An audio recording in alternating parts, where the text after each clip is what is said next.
Bonjour charmante personne. Peut-être que vous n'avez pas de congé pour Noël, peut-être que vous habitez loin de votre famille ou que vous n'avez pas les moyens de rentrer.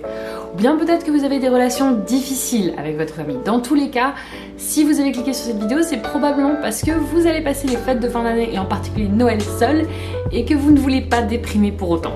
Et je vous comprends totalement. J'ai passé une année à étudier en Chine pendant laquelle je ne suis pas rentrée en France. Et en ce moment, je suis en stage à San Francisco pour 6 mois et là encore, je vais passer les fêtes de fin d'année loin de ma famille. Donc, de toute évidence, je suis une experte sur le sujet, j'ai une légitimité absolue et je vais vous partager 10 conseils pour comment passer les fêtes de fin d'année seul.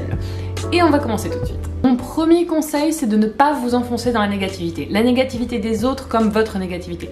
Ne vous blâmez pas sur le pourquoi vous ne pouvez pas voir votre famille.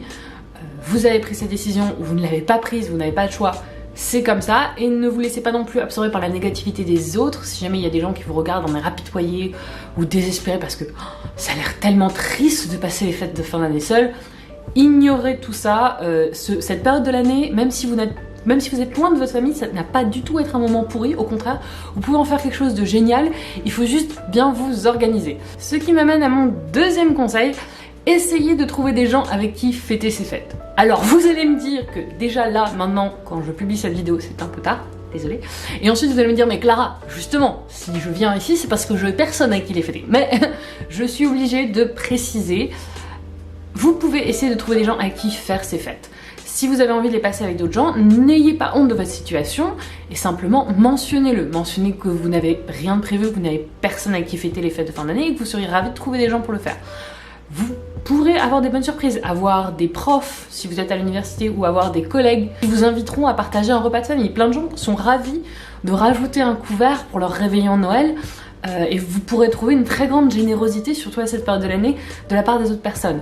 Ensuite, si vous êtes dans une ville où il y a pas mal d'étudiants ou de jeunes fauchés en général, vous trouverez pas mal de gens qui n'ont personne à qui faire les fêtes de fin d'année parce qu'ils n'ont pas les moyens ou pas de congé pour rentrer chez eux.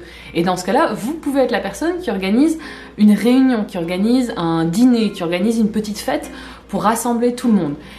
Et dans ce cas-là, non seulement vous ne fêterez pas les fêtes de fin d'année seul, mais en plus vous pouvez vous faire des amis au passage. Et si ça, c'est pas génial. Et mon conseil numéro 3, c'est du coup toujours sur l'organisation. Choisissez si vous voulez ignorer ou célébrer ces fêtes. Par exemple, Noël. Est-ce que vous voulez être dans l'ambiance de Noël, recréer cette ambiance-là chez vous, avoir des décorations, vous faire une journée spéciale pour Noël, enfin le traiter comme cette journée, ou est-ce que vous voulez au contraire ignorer cette journée et passer à autre chose? Les deux sont des choix parfaitement valides, mais il faut que vous preniez une décision là-dessus dès le début. Décidez-vous et organisez-vous en fonction. Mon conseil numéro 4 du coup sur comment s'organiser si vous décidez que vous voulez ignorer la journée de Noël par exemple, travaillez. Voyez à votre travail si vous ne pouvez pas venir aussi le 25 pour bosser. Est-ce que vous pouvez peut-être vous trouver un petit boulot? Il y a pas mal de petits boulots qui peuvent être nécessaires le jour du 25 puisque tout le monde prend un jour de congé. Moi par exemple, pendant toute la période des fêtes, je fais un petit boulot de cat sitting à côté de mon stage. Voilà, il y a des gens qui partent en vacances et qui ont besoin de gens pour venir promener leur chien, voir leur chat. Voilà. Donc moi dans mon cas, j'adore les chats et je vais pouvoir voir des chats tous les jours pendant une semaine et être payée pour le faire. Donc c'est très bien et ça occupe, ça donne un rythme, ça vous donne quelque chose à faire le jour du 25. Si vous avez envie d'avoir quelque chose qui soit aussi plus, on va dire, nourrissant et enrichissant, vous pouvez, et c'est mon conseil numéro 5, faire du bénévolat. Pendant cette période de fête, beaucoup d'associations vont avoir besoin de gens pour faire du bénévolat auprès de populations en difficulté ou auprès de populations isolées.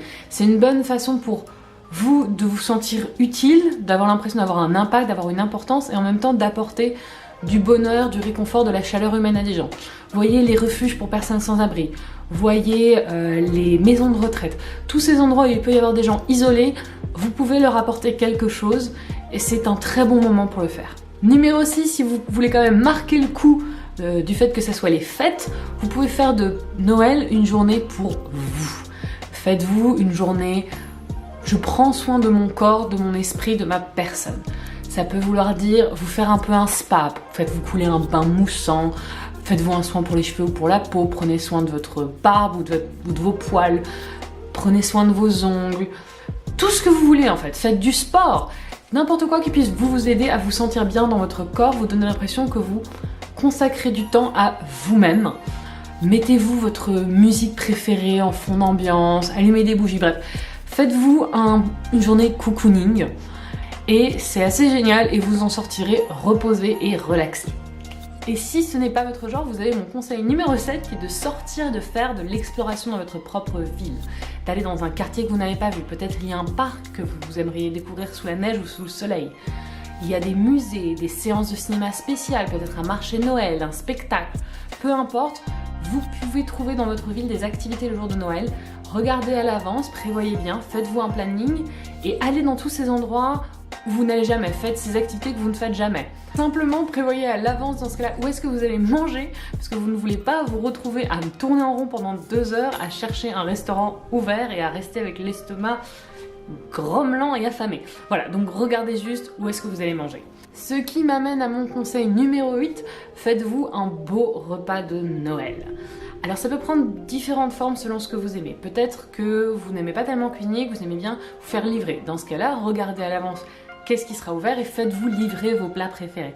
Peut-être que vous n'aimez pas avoir un gros repas de Noël, dans ce cas-là faites des stocks de vos petits gâteaux, cookies, quoi que ce soit et mangez-les pendant cette période. Peut-être, comme moi, que vous aimez bien cuisiner. Dans ce cas-là, faites-vous un menu à l'avance, faites des grosses courses et ensuite préparez-vous un beau repas. Avec les plats que vous voulez, si vous avez des plats traditionnels de Noël que vous avez envie de faire, faites-les. Si jamais vous avez envie de faire un repas qui n'est pas très Noël, allez-y aussi. De toute façon, prenez ce temps et tous les restes, vous pouvez les congeler et vous aurez de la très bonne nourriture à manger pendant 2 semaines. Vous pouvez aussi aller dans un beau restaurant, vous faire un brunch, ce genre de choses. Il n'y a aucune honte à aller seul dans un restaurant le jour de Noël, je vous jure. Le personnel sera très sympathique et souriant. Ce n'est pas du tout une honte, allez-y si vous en avez envie. Numéro 9, si au contraire vous voulez complètement ignorer cette journée, la faire passer le plus vite possible, vous pouvez vous faire un marathon série télé ou film. C'est très basique, mais c'est efficace.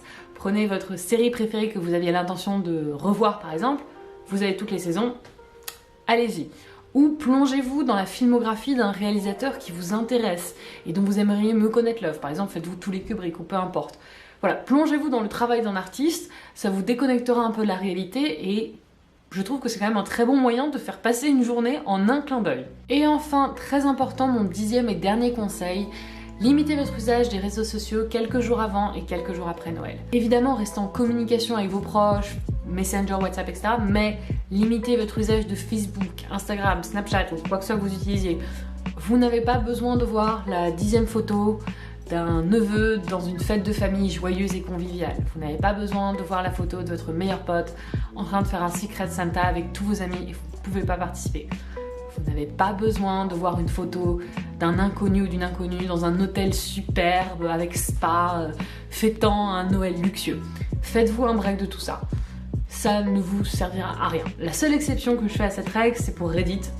Parce que franchement, le jour de Noël, lire toutes les histoires de drama familial que les gens peuvent raconter sur leur repas de fête, moi je trouve ça assez distrayant. Ça aide à relativiser. Voilà, c'était les 10 conseils que je souhaitais partager avec vous, mais ne vous en allez pas tout de suite. Reste.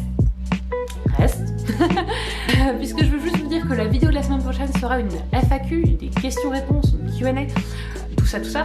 Donc j'attends vos questions, vous pouvez me laisser vos questions dans les commentaires. Ça peut être des questions sur, que sais-je, ma vie à San Francisco, la vie en Chine. Je sais que j'avais reçu pas mal de questions sur être LGBT à Shanghai. Vous pouvez toujours m'envoyer des questions là-dessus, sur des choses plus anciennes, sur des choses plus récentes. Sentez-vous libre. Vous pouvez aussi m'envoyer vos questions par message privé sur Instagram si vous n'avez pas envie de les poster de façon publique sur YouTube. J'espère que cette vidéo vous aura été utile. Je passe un petit bisou à ma maman. T'as vu, maman? Coucou, j'ai fait une vidéo en français. J'espère que vous passez d'excellentes fêtes de fin d'année et à la prochaine. Ah, et si vous voulez voir mon super décor de Noël spécial youtubeuse, lol, j'en ai pas. J'ai pas de sapin, j'ai un joli bosquet de fleurs rouges qu'on m'a offert, qui sont les fleurs typiques de Noël ici, et j'ai une boîte de chocolat. Voilà, c'est ma décoration de Noël. Ouais, je suis un peu paresseuse.